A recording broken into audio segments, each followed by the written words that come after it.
আমারই মন।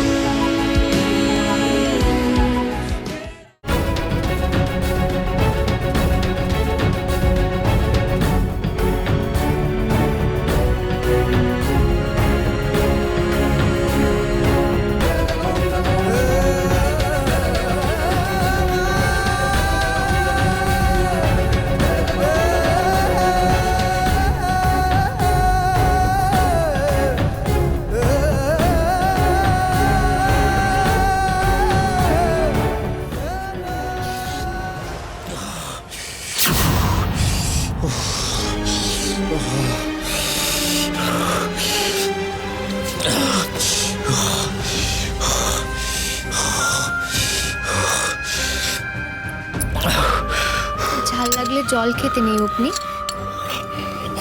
মধু খেতে হয়, তাহলে ঝালটা কমে যায়।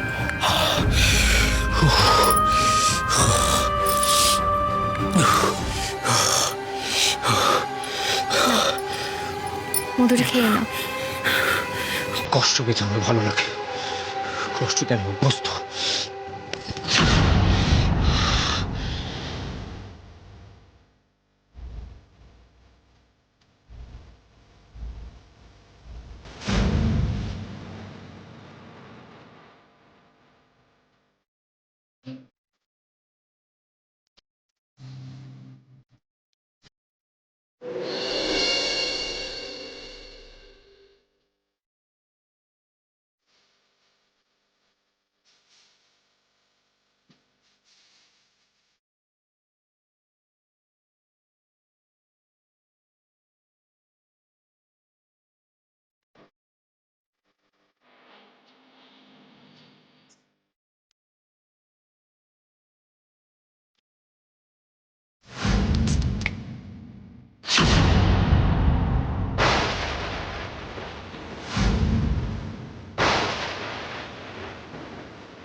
সরি,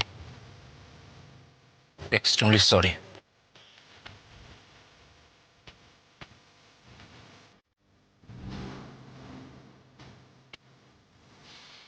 সরি বলার কিছু নেই আপনি, মন ভাঙার মতো অপরাধ করেছি, এইটুকু শাস্তি তো আমার প্রাপ্য। আর আমি না হয় শাস্তিটা এইভাবেই পেলাম।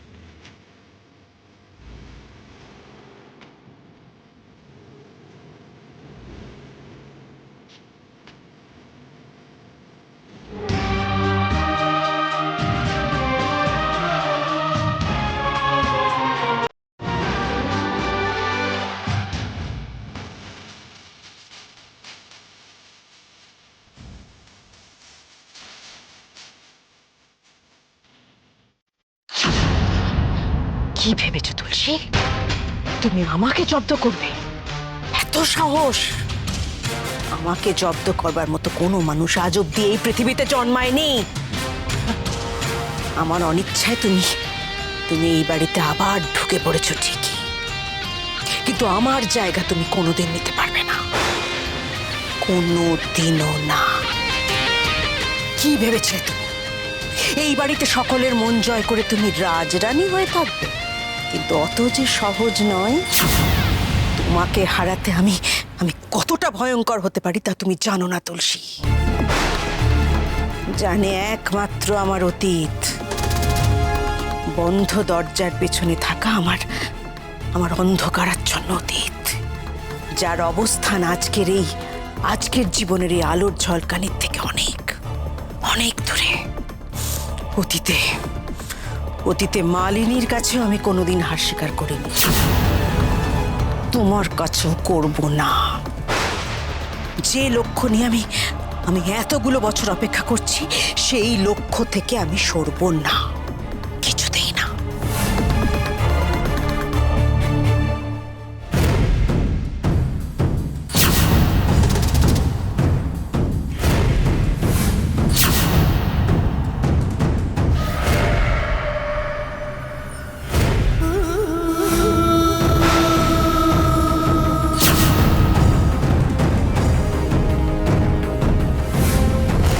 রমেশ,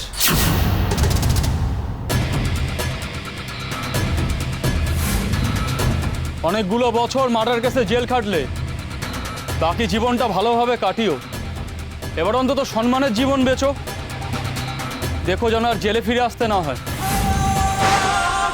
শেষ বয়সে এমন কাজ করব যাতে আমাকে নয়, অন্য কাউকে জেলের ঘানি টানতে হয়।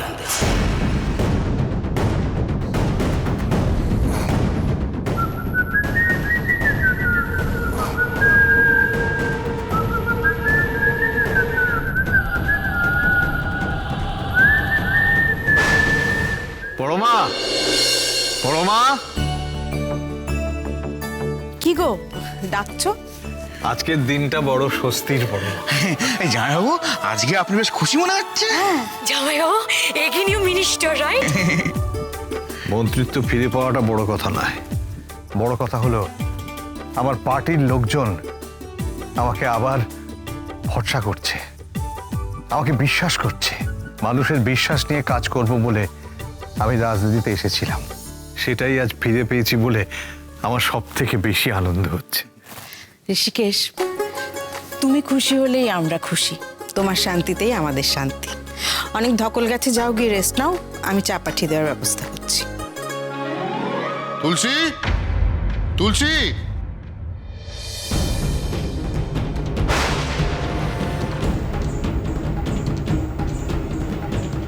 একে রামের রক্ষে নেই, তাই সুগ্রীব দোষর। যেই তুলসী এই বাড়িতে এসে পড়লো, অমনি এরা দল বেঁধে চলে গেল। নমস্কার মন্ত্রী মশাই। কি ব্যাপার, আপনারা হঠাৎ এই সময় আমাদের বাড়িতে? না এসে তো উপায় ছিল না। দুদিন হয়ে গেল মেয়েটা বাড়ি মুখো হয়নি, আমরা কত দুশ্চিন্তায় ছিলাম। আর তাছাড়া আপনাদের বাড়ির বিয়ে তো মিটে গেছে, তারপরও তুলসীটা বাড়ি ফিরলো না, আর ওর ফোনেও তো পাচ্ছিলাম না। এ কি তিতির? ও তোমরা কখন এলে? এই জাস্ট এখনই। আসলে আমরা দিদিকে বাড়ি নিয়ে যেতে এসেছি। সত্যি যদি বাড়ি নিয়ে যাও তাহলে সব থেকে ভালো হয়, কিন্তু তুলসী যা মেয়ে, ও এখন সহজে এই বাড়ি ছাড়বে বলে তো মনে হয় না। মন্ত্রী মশাই বলছিলাম তুলসীকে একবার ডেকে দিন, পরশু থেকে কোনো কথাই হয়নি। ঝিলমিল, যাও তুলসীকে একবার ডেকে আনো।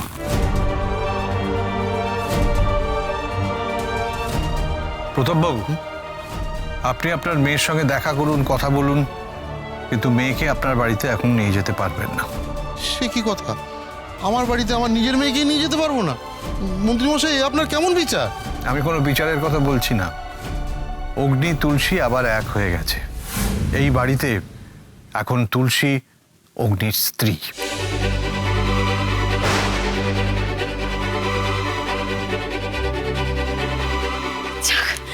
ঠাকুর মুখ তুলে তাকিয়েছেন, এখন থেকে ঠাকুর ওদের সুখে রাখবেন, আর যেন ওদের কোনো অশান্তি না হয়। মা, বাবা, মা, তোমরা তোমরা এসেছো? আচ্ছা, মা তুলসী তুই কি রে? তোর কোনো খোঁজ নেই, একটা ফোন করিস না। আবার এসে শুনি তোর আর অগ্নির মধ্যে নাকি সব ঠিকঠাক হয়ে গেছে। হ্যাঁ বাবা, আজ থেকে আমি এই বাড়িতেই থাকবো, আর কখনো কোথাও যাব না। না না, সেটা হতে পারে না, সম্ভব নাকি? কেন হবে না? আপনি কি চান স্বামী স্ত্রী আবার আলাদা হয়ে যাক? না না মন্ত্রী মশাই, এটা আমি বলতে চাইনি। থাক, আমি নতুন করে আপনার থেকে কিছু শুনতে চাই না। আমি সব জানি। তুলসী আর অগ্নির ওপর আপনি কম অত্যাচার করেননি। আপনার জেল হয়ে যেতে পারে, এটা খেয়াল রাখবেন। আপনি আমায় ভুল বুঝছেন মন্ত্রী মশাই। এই মা তুলসী, দেখ না, ভুল বুঝছেন আমাকে। বাবা তো কিছু ভুল বলেনি বাবা। অগ্নি আর আমাকে আলাদা করতে তো তুমি সত্যি কত কিছু করেছো। লিটেলদের দিয়ে অগ্নিকে মার খাইয়েছো, আমাকে ঘরের মধ্যে আটকে রেখেছিলে, আমাকে নাকি টাকা দিয়ে কিনে নেবে বলে অগ্নি আর আমার মধ্যে ভুল বোঝাবুঝির সৃষ্টি করেছো। এসব কথা বলতে গেলে আজকে সত্যি আমার মাথা হেট হয়ে যায়। আচ্ছা বাবা, তুমি একটা কথা সত্যি করে বলো তো, তুমি এই যে যা যা করেছো সেগুলো কি একজন বাবার কাজ নাকি একটা শত্রুর কাজ? তুলসী, এত বড় একটা কথা তুই আমায় বলতে পারলি? তুলসী তো কোনো ভুল কথা বলেনি। আমরা তো সাক্ষী আছি, দিদি সব কথা ঠিক বলছে। তুই চুপ কর। আমি যা করেছি আমার মেয়ের ভালোর জন্য করেছি। কিসের ভালো বলো তো? বাবা হয়ে এই ভালো মন্দের বিচার করলে? আসলে তা নয়, তুমি তোমার রাগ আর জেদ মেটানোর জন্য এসব করেছিলে, তুলসীর ভালো ভেবে নয়। তুমি চুপ করো। প্রতাপবাবু, মারধর করে রক্তপাত ঘটিয়ে কখনো কারোর ভালো হয় না। বাহ বাহ মন্ত্রী মশাই, সবাই মিলে একতরফা আমাকে বলে যাচ্ছে। একবার এই দিকটা ভাবুন। হ্যাঁ, আরে অগ্নি আর তুলসীর বিয়েই খেলাটা, এ তো মাদারির খেলাকে হার মানিয়েছে। এক্ষুনি বলছে ওরা বিবাহিত, পরের মুহূর্তে বলছে ওদের মধ্যে কোনো সম্পর্ক নেই। আর এই নিয়ে তো যথেষ্ট লোক হাসাহাসি হয়েছে। তাছাড়া তুলসী আর অগ্নির বিয়েটা আইনত তো বৈধ নয়। যে সম্পর্কটা আইনি স্বীকৃতি পায়নি, সেই সম্পর্ক থেকে আমার মেয়ের ভবিষ্যৎ কিভাবে বলতে পারেন মন্ত্রী মশাই? হ্যাঁ, কথাটা আপনি ঠিকই বলেছেন। তুলসীর আর আমার বেটার বিয়েটা আইনত বৈধ নয়, তাই এভাবে ওদের দুজনের একসঙ্গে থাকাটা কি মেনে নেওয়া যায়? কেন মম? কেন মানায় না? সিঁদুর পরিয়ে বিয়ে করলেই তো তার স্বীকৃত বিয়ে, তারপরেও কেন আমাদের বিয়ে বৈধ নয়? ভাগ্নে, ব্যাপারটা অতটা সহজ নয়। আরে আইনে অনেক মার প্যাচ আছে, তুমি জানো না। সেই তো। আচ্ছা মন্ত্রী মশাই, এবার আপনিই বলে দিন তো আমাদের কি করা উচিত। ওরা একে অপরকে মন থেকে মেনে নিয়ে বিয়ে করেছে। ওদের সম্পর্ককে যদি ওরা আইনি বাঁধনে আরো মজবুত করতে চায়, তাহলে রেজিস্ট্রি করে নিতে পারে, ব্যাস। তাহলে আর কোনো সমস্যা নেই। আশা করি আপনার উত্তর আপনি পেয়ে গেছেন। এবার আপনি আসতে পারেন।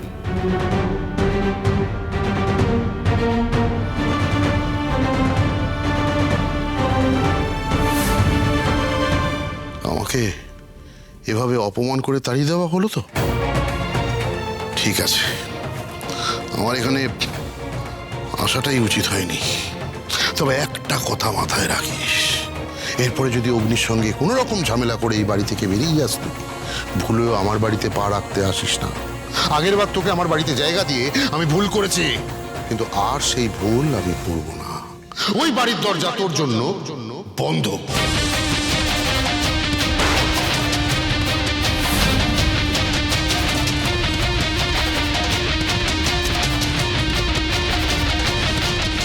আরেকটা কথা, তোর সঙ্গে আমাদের কারো কোনো রকম আর সম্পর্ক নেই। বাবা, ওই ডাকটা তোর মুখ থেকে আমি আর শুনতে চাই না। তিতির, বিজয়া, চলো। মা, তুমি এই বাড়ি থেকে যেও না প্লিজ। মা, যেও না তুমি। আমি যখন বলেছি যাবে তো যাবে। বাবা প্লিজ ছেড়ে দে তুলসী, কি করছো? ছেড়ে দে বলছি। বাবা, এসব কি করছেন কি আপনি? এইভাবে আপনি মা আর মেয়েকে আলাদা করতে পারেন না। থাক থাক বাবা, তোমরা বড়লোক মানুষ, তোমাদের নিয়মগুলো তোমাদের পকেটে রাখো। আমার পরিবারের ব্যাপারে নাক গলাতে এসো না। বিজয়া, চলো।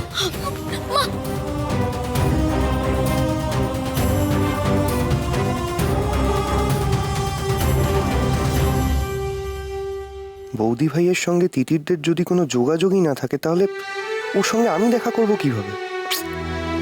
তিতির তো আর এই বাড়িতে আসবে না। ডেরামাবার তুলসী পাতাটা আমাদের হাউজের কুল কন্ডিশনটাকে হটেশ কন্ডিশন করে দিল। এই নিয়ে আর একটাও কথা হবে না। যে যার কাজে যাও।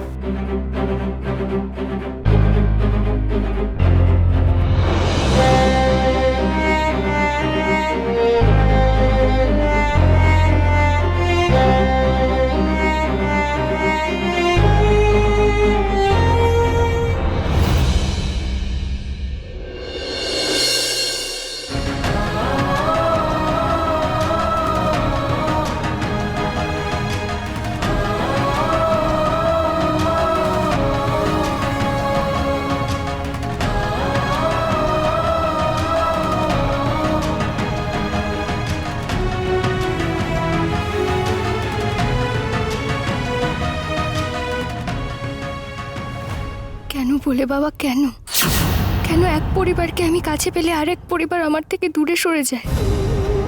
কিন্তু না, আমি আর হার মানব না।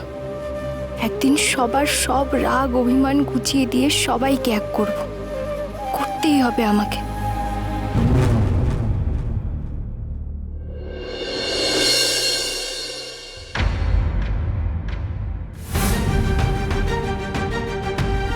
তুলসী আমাকে অনেক কষ্ট দিয়েছে, আমাকে অকারণে দূরে ঠেলে সরিয়ে রেখেছে।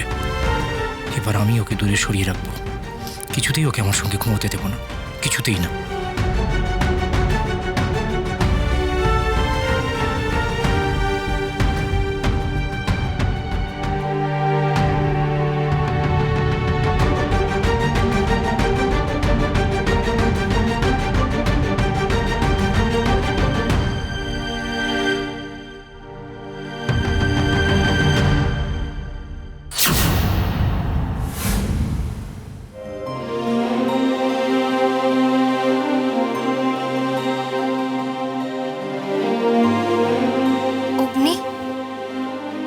আমি ঘুমাবো কোথায়? আমার বালিশটা কই? অগ্নি, আমি কোথায় মাথা রাখবো বলো? আমাকে সব কথা কেন জিজ্ঞেস করছো তুমি? আমার ঘুম পাচ্ছে, প্লিজ ডিস্টার্ব করো না, যাও। বুঝলাম, এটা তাহলে তোমারই কাজ অগ্নি। তার মানে বাবু এখনো খুব অভিমান করে আছে। বেশ, আমিও তুলসী, এত সহজে আমিও হেরে যাই না। তুমি আমাকে যত দূরে রাখতে চাইবে আমি তত তোমার কাছে যাব।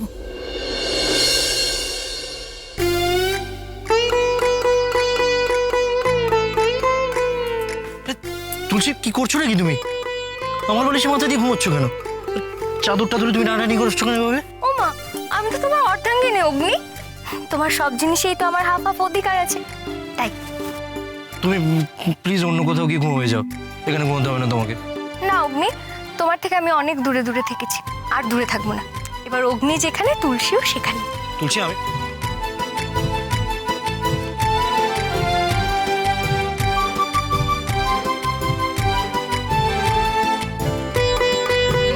তুলসী, আমি কি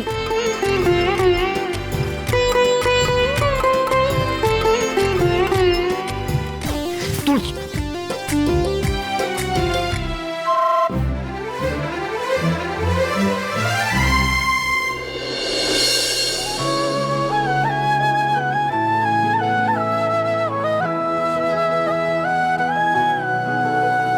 কেন আজ মনে হয় কিভাবে তারারা সব নিঝুম, যেন সব চুপচাপ ভাঙেনি এখনো কারো ঘুম। সেই সীমানায় অভিমান পিছুটান সব এসেছি রেখে দূরে। বিছানাটা ধরে তুমি শুয়ে থাকো, আমার দরকার নেই।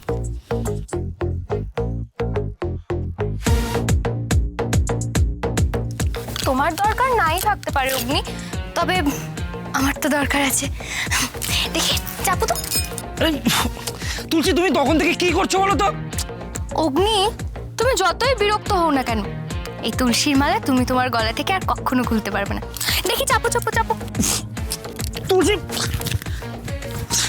তুলসী,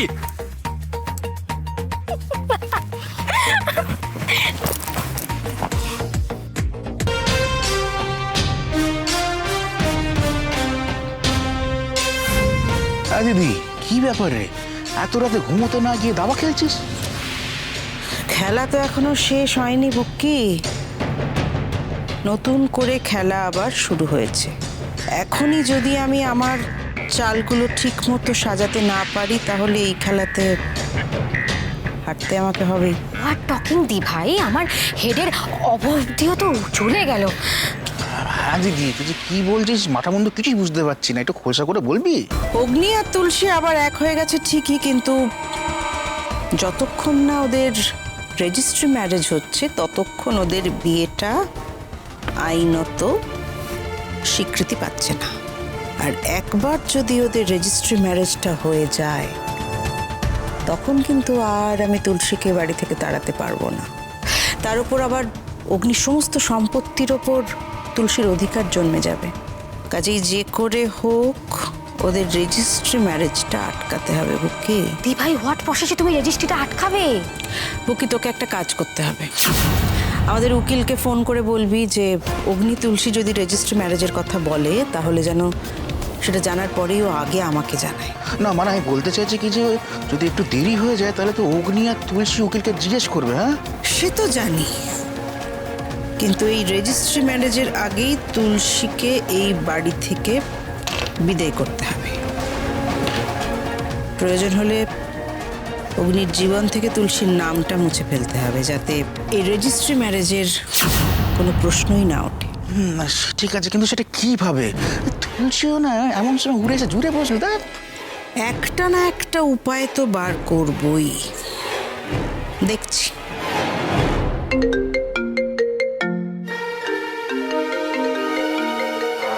এত রাতে কে ফোন করছে? Unknown number.